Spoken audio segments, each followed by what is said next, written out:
Okay, yeah, so I did record the entire first YouTube video in portrait mode. My bad, we're back and we're in landscape mode, or we should be. Hopefully we've cracked it. So I am getting a lot of questions about Etsy. So I thought, why don't I do a whole video on selling on Etsy, because I'm getting so many different types of questions about Etsy, and I'm not saying I'm an Etsy expert, but I'm pretty good at Etsy. This is how I grew my Etsy shop from 10 sales in 8 months to £17,000 worth of sales in 1 year.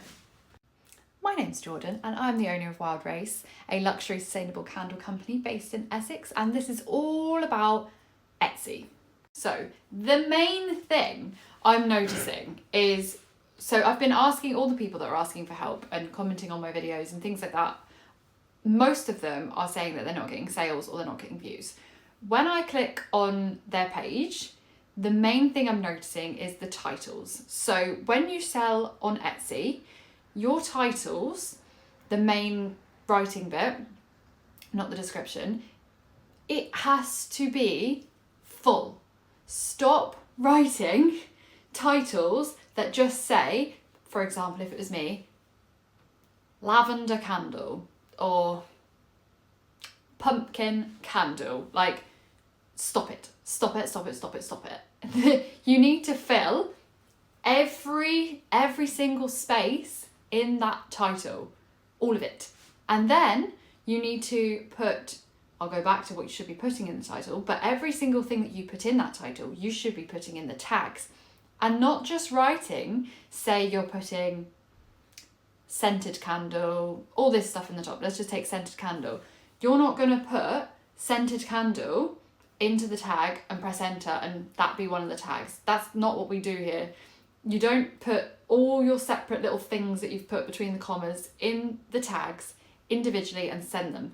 You need to use the entire space in that tag box. So that tag box, people don't realise this, that tag box looks at every individual word separately. It doesn't look at the stuff you put in that tag box as one. So you could put scented blue lid in that and then put the words that tie in with those in another one. It doesn't matter what you put in there, you can put all your words in. So what you need to do is write out your title. So research all the top selling products in your whatever you're selling and write down all the words, write down everything. Obviously you want a few that are specific for maybe what you're selling. If you've got a brand name that's a bit familiar, maybe use your brand name. Or if you've got something quite niche, for example, I've got a croissant candle. So for that, I would include the word croissant 100% and pastry and things like that. Write down a whole list of your title, work out the characters, do that. Then go down to your tags and write in the tags that list, just write it out. And as soon as it says it's too long, delete that word and send it and then write again and just keep writing it out like a story all at once and fill up all the gaps. You should then, if you do that, usually I have like 4 or 5 spare tags at the end. So those 5 tags, you write words that you haven't been able to fit into your title, which can be words that are a little bit more not related to your product. So for those words, I tend to put things like gifts for her, gifts for mums, all this kind of stuff. Oh, another point, do not use the same word twice because in your tags, because like I said, it looks at every single word individually. So if you use gift for her, gift for him, gift for them, you're wasting those words because it will only look at the word once. So just miss it out. Just put gifts for her, him, sister, mum, brother. List it like that because it will only look at the words. It will match them up. It will mix and match basically. So when somebody types in gifts for dad, it will take gifts for and dad from your tags no matter where they are. So that is probably the main thing that people don't understand about Etsy. So go to your Etsy shop, pause the video, go to your Etsy shop, sort all of that out, then come back and then we'll talk about the next bit. Okay, so I'm currently editing the video and realised I've got I didn't forget, I've lost a piece of footage. The second biggest thing on Etsy is photography. You don't want your product getting lost among all the other pretty, beautiful products on Etsy, and there's a lot of them. There's also a lot of not so good things being shipped over from other countries at the moment that aren't the handmade Etsy claims to be. And you have to stand out among this. The biggest thing that I have invested money in 3 years, that has had the biggest payoff, if I could tell another business owner one thing, is photography.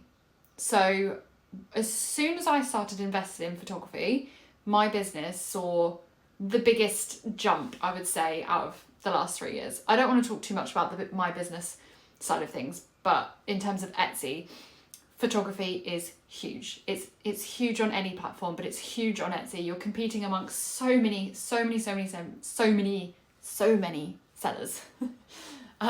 You need to stand out. So if I could urge you to invest in one thing, it's professional photography. You can't do it. You can't do it as well as they will. It will look rubbish. Unless you're a photographer, just trust me on this. Invest in photography and invest in a good photographer. They don't have to be expensive. A lot of them will price themselves really high. I could give you some contacts. If anybody's interested, send me a message on my Instagram, which is Wild Race Co. I will forward you to my photographer, who is brilliant and not ridiculously priced, because I have worked with a lot of photographers. I've worked with a lot of lovely photographers actually, but this one, I'm most happy with this person. So invest in a photographer. Okay, now, one important thing to mention about Etsy is you'll see a lot of people moaning about the fees and that they take too much and that they're not selling on Etsy anymore because of the fees. The thing is, Etsy take about 20%.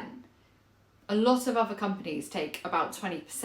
Etsy bring so many people to you that you will not reach without having Etsy. So if you would like to stay strong and not use Etsy and just take a stand, that's fine. But the thing is, you're losing business. And if you're trying to run a charity, fair enough, go for it. But if you're trying to run a business, you need to just suck it up. If your items are priced correctly, which they should be, then you should be able to take a 20% hit from Etsy fees. At the end of the day, you should be able to be wholesaling your stuff at a 50% cost. So if you can't take 20%, something's wrong and you need to look at your pricing. I probably will do a separate video on wholesale pricing and things like that, because I know that I've had a lot of questions about that too. But this is specifically Etsy related, and just price your stuff correctly. You'll be able to take the fees. Another tip for Etsy is to set up the basket thing where it sends them a code if they add it to their basket and they don't check out. I don't make too much money from this, but I do make enough that it's worth noting. So it's the abandoned basket one, and there's also one for favorites. So if they favorite your item, they will get sent a code. One other important thing, don't spam everyone you know and every group chat and every group on Facebook, I see it all the time, with your account asking people to favorite your stuff to boost your shop.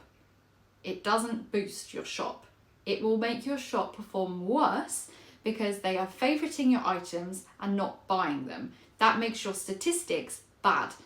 So don't just get everybody to favorite your stuff thinking that it's going to make your candle or whatever perform better on Etsy. It won't. It will make it perform worse. Don't spam people with that.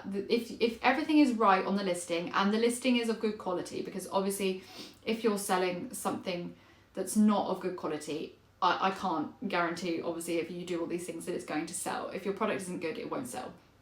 But if you're doing all of these things and you've got a good product, it will sell. And don't get people, don't get people favoriting it. You're not a charity. So let me know if you have any more specific Etsy problems, questions, and I'll be happy to answer them in the comments. Hopefully, I feel like Etsy isn't that complicated of a platform once you've got your head around it. And if you do all of the things that I've said before this, you should be good. You should be good. If you've got a good product, that's all you really need. And collect your reviews. You want to hit as many 5-star reviews as you can. Get Star Seller. Get on track. on the track to success, and you should be fine. It's not that complicated once you've done these things. So you are welcome. Let me know in the comments if there's anything I've missed, because there probably is. I'm not too good at remembering all of the messages that you've sent, but try it. Let me know how it goes. Good luck.